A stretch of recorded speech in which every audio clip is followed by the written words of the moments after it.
What is up, everyone? Chris McDaniel here with Summit Insurance. I want to put a quick video together for this Geico platform. And before I get into this, I am not calling out Geico. Geico is a great company for what they do. Insurance business, they have captive agents, you have independent agents like myself, and you have online companies like Geico that go direct to consumer. And so I think all three play an intricate role in the market. So before I get into this, I am not hating on Geico. They're a great company for what they do. I personally believe that you can get more value with an independent agent over time and save a little bit more money with better coverage. But that is my personal opinion. And so before that, I just wanted to preface it. Um, the main thing I wanted to look at today was the uninsured motorist property damage on their default quotes. So I go in here, I've been doing this for like 10 years. I go in here, I do a default quote. I get to see, some of their, I get to see the customer experience with Geico, so I know what's going on. But every time I do this, and I do this because 10 years ago, I got like three clients that had a similar outcome, and I wanted to know what the heck was going on. So I started going through these about once a year to see if if this ever changes. And so what ends up happening is a client will come in and they will have an at-fault accident.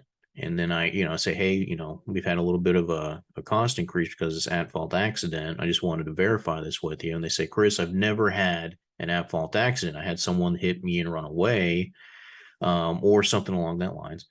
But I've never been at fault for an accident. Why is it showing up like that? So sure enough, I say, do you have a Geico policy? Okay, let's take a look at it. And every single time they'll have the uninsured motorist coverage not included, and they'll have the comprehensive included.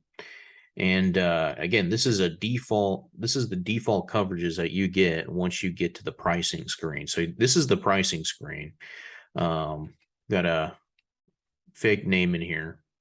So fake name, fake vehicle, just to get through, because I always wanted to only reason for doing this is to check out and see if this is the same case. So we just had a customer that came in and had this same exact issue. So it usually triggers me to go in and see if that's still happening, or if we're still getting this default not included on the property damage here. I think it's an easy fix, but it could be that, like a solution for the wide net that Geico has. It could be a Texas thing. I'm really not sure. I should probably do some more investigation into why this is like this. I don't see why it would why they would not include this. Maybe after you purchase this, Geico calls in and says, hey, do you want this? But in my experience, I mean, that's just it's not a good practice. Anyways, getting back to this. So if you have comprehensive and you do not have uninsured motorist property damage, what Geico does is they place that claim, that not at fault accident, under comprehensive. Comprehensive is by default an at fault accident. So, within the claims process, they have at fault and not at fault tied to these different coverages. And so, collision, comprehensive, those would be listed as at fault accidents. And then uninsured motorist coverage would be tied to not at fault accidents. And so, if this is not included, they're going to try to go to the next best thing, which is comprehensive, and get you paid on that. If comprehensive, doesn't exist on there, it could be that you don't get paid at all.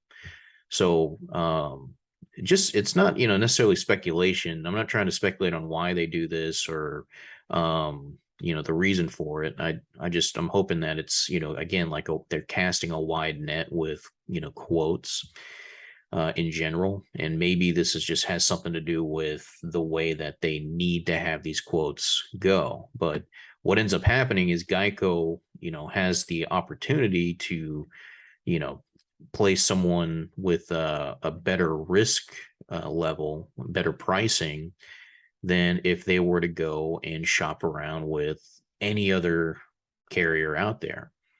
So that's kind of the unintended outcome, is that they're able to retain customers that have not at fault accidents, list them as at fault accidents, and then everyone that's pricing against these policies are rating them much higher than maybe Geico would.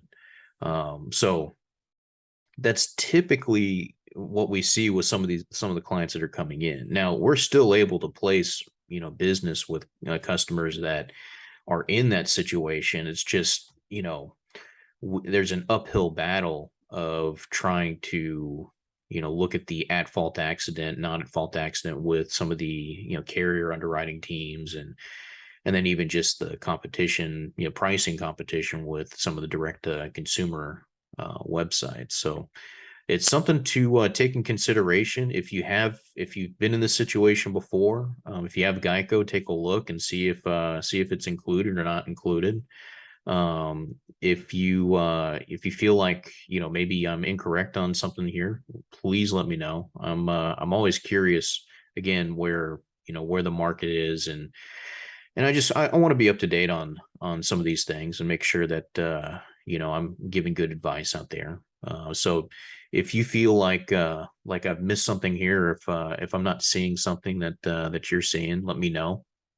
As far as coverage conversations, I always recommend running through your coverages at least once every other year with an agent, just to get some feedback on areas that might not be a huge increase in cost, but it brings a lot of value to the policy. Areas like property damage, at 25,000. Again, this is default. In a lot of cases, you can move this to 100,000 at pennies on the dollar. And so again, if this was me, I saw that price, I like that price, I can move to the next page right now and buy this policy. And if a Geico rep calls after the fact, then maybe I don't want to talk to them. Maybe I missed that call. It's better to do it prior to binding. So just a little tidbit on the Geico platform quoting process and uninsured motorist property damage. If you have any questions, let us know.